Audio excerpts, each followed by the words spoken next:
с Митко Петров, ама не шивача. Едно извънредно видео.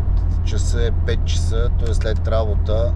Отиваме набързо до нашия язовир, до Янтра Фишинг. Да видим какво ще направим за 2 часа. Кажи здрасти, бе. Взел съм дистанса и там с 3-метровата тимарчето, което миналия път лових, ще пробвам на двете дистанции набързо каквото може да се случи. Обикновено калванетата започват малко в този час, така късния следобед. Надявам се и сега да се получи така. Ще заснемем с Мита каквото успеем да хванем и ще направим едно видео. Дано да има някакъв интересен улов, за да стане интересно видео. Пътуваме към язовира, трафика е сериозен, дано успеем бързо да стигнем. Така че, ай! Вече сме на язовирчето. Ето с познатата схема. Така че всеки път си измислям. Ето сега поне ще ловим само около 2 часа, малко по-назад видим операторчето. Ето колко ще сложим. Това даже е много за тия 2 часа, но може да метна тук на близката някой метод така като подложка един вид. Да има.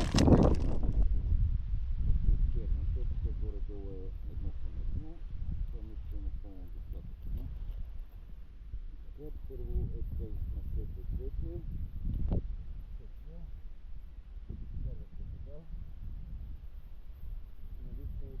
Да се увлажни. Първото увлажняване така може една идея да си мислите, че сте прекалили, но всъщност няма да сте.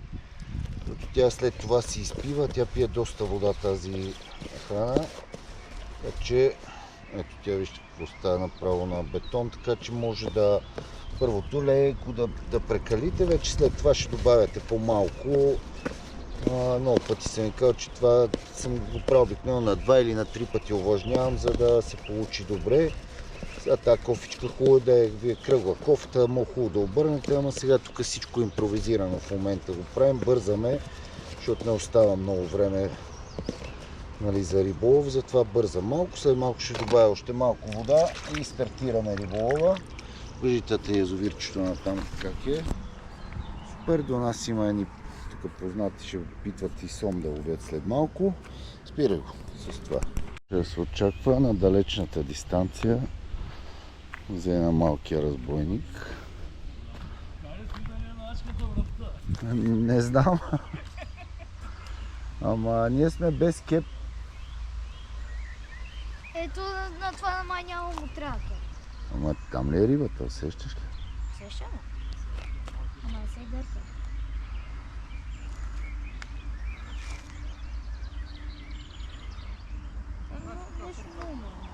Дали е там рибата? Нещо ми се струва, че няма. Там е. Добре. Това е някакъв караконджо. Караконджо? Да. Ето, на далечната дистанция ловим каракули. Ето. Караконджо! Я дръж малко. Ето и това го има. Оттатък чакаме шарани, те излизат каракули. Ето. Ще има видео. С каракула. За сега само това ни клъвна. Ай! С какъв кеп ще вадиме, защото това мързела е голяма работа.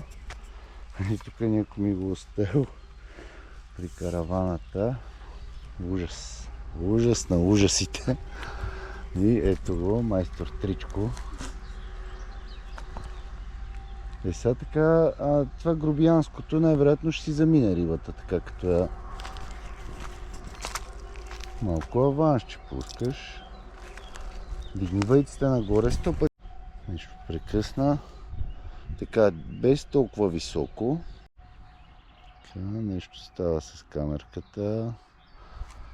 Така. Сега малко, ако можеш, намотай, без да пускаш много напред. Така, дай сега нагоре. Така, малко страни нататък. Супер. Значи, може и да е хубава рибката. Няма да ни е... не бе. Абе, едно шаранче, 1 кило, погледни какво се изкриви, бе. Ти спортист ли беше? Ай, стига. Ама кой ме на 20 пъти изкривим?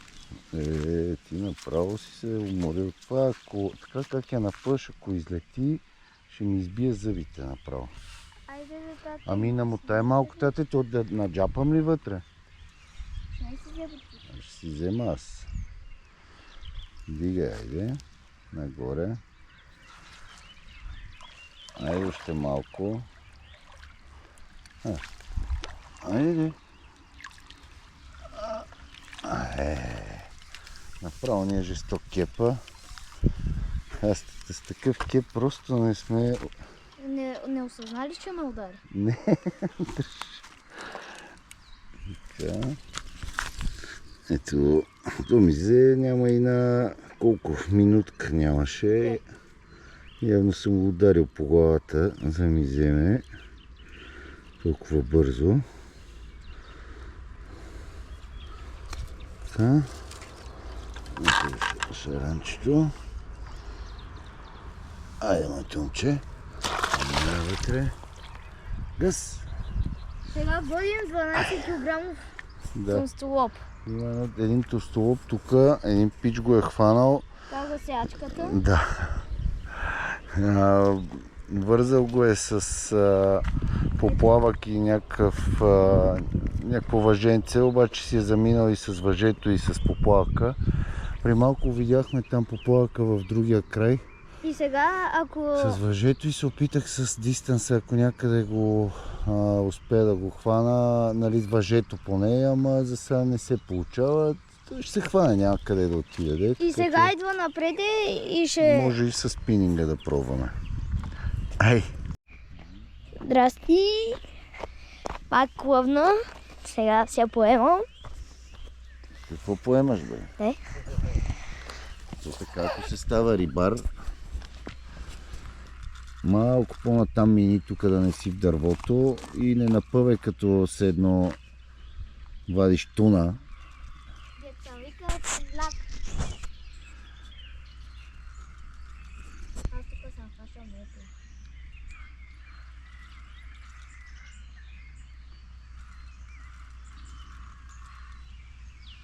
Откачи ли ще войцата заминава? Та макара трябва да ходи и тя при Граматиков, като я слушам как мейли. Това дори като сме вичите, детка, толкова качиш там само въйца. И ще ми купим друга.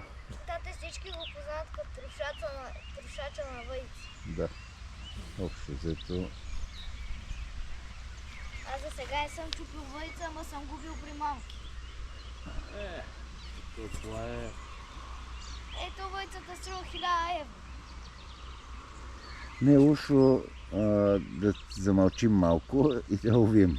Че глупости Само ти не... кажа, че едната въйца ти струва колкото миналия ти голф.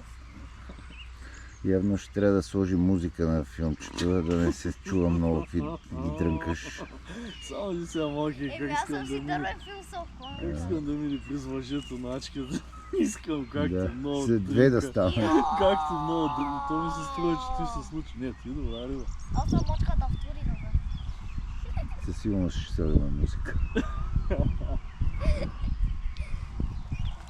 Къде е то стриба? Няма Ами, виждам. тате, ти я търпаш от 100 метра, само не натискай много, просто на усет. Значи едно въртене е 1 метър, така ли? Ами не мога да преценя, не мога да видя и кордата къде е. Добре, на тук е рибата. Да, много тихо.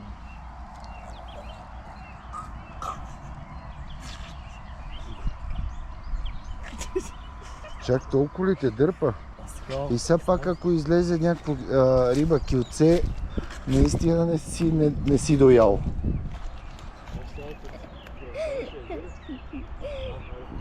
Круасан искаш ли, бе? Ма не, ние ще си ходим след малко. Не, както ще чуваме за колата ми за работа сме се нагасили. Колко тежица. Ти само или много без въжето, да знаеш. Това е тъмстолопа. Да. Не я натискай толкова, ще се откачи. Тази кукичка тук е десятка са. Това не е ченгел.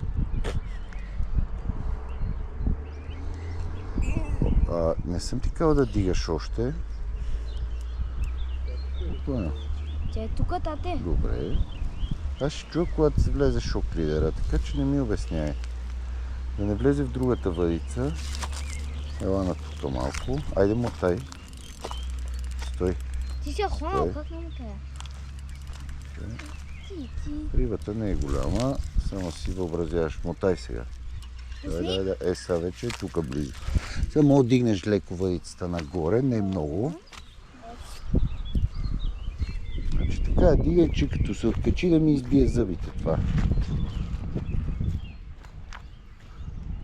Трябва да намотаеш, няма как от 6 метра да взема тая риба.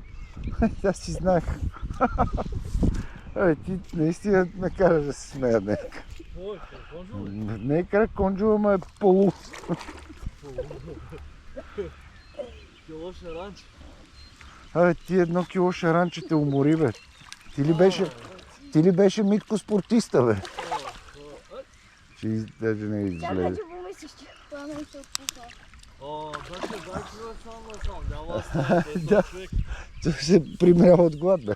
Той човек не му е за... Погледни го, бе. Мисля ми себе, че бала нашия за дълго, пък то няма кило. Я дръж сега. Ама не го не слагай пръста отпред. Ого! Тръгваме ли Айде, готово събиране.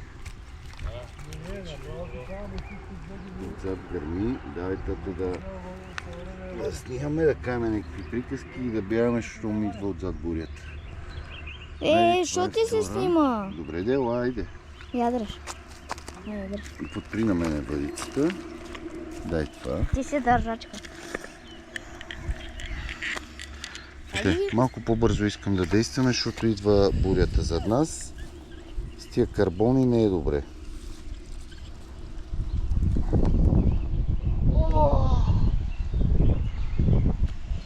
Мини малко назад. Така, браво, тате. Айде, пускай я леко сега. Измий си ръцете. Ами, налага се, ела тук до мене. Налага се бързо да прекратяваме, че зад нас вече започна да гърми. Прекратяваме го, ела тук до мене. И ще се качи в моя канал. Да, ще сложим и в неговия канал, как беше Fishing Junior BG. Да, и може и в моя двата, аз ще сложа линки към него. Ако ви харесват нещата, които правим, последвайте и моя канал Хари Петров Fishing, както и Fishing Junior BG на малкия шампион на народа Митко Петров. Чао от нас. Кажи чао. Чао!